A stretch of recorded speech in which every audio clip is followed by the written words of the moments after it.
नमस्कार। आज हम लोग देखेंगे कि जमीन को कितने तरीके से नापा जाता है या मापी की जाती है। तो हम लोग जानते हैं कि जमीन को 3 विधि के द्वारा मापी की जाती है।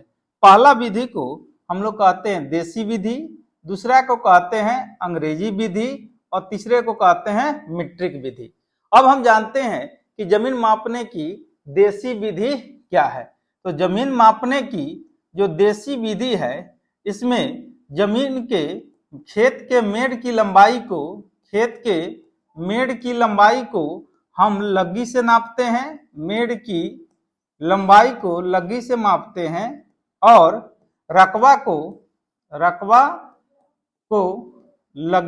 लग्गी स्क्वायर यानी धूर, कट्ठा और बीघा में मापते हैं।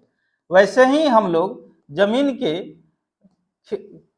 खेत के लंबाई को अंग्रेजी विधि में हम लोग फीता से नापते हैं। फीता यानी टेप से फीता से नापते हैं। तो इसमें फीट में, गज में और इंच में। तो जब इसको नापते हैं तो इसके रकबा को फीट स्क्वायर, गज स्क्वायर, डिसमिल और एकड़। साथ ही जब हम अब इस खेत के रकबा को मीट्रिक विधि से नापते हैं तो मीट्रिक विधि में हम मीटर स्क्वायर और हेक्टेयर में एरिया को मापते हैं।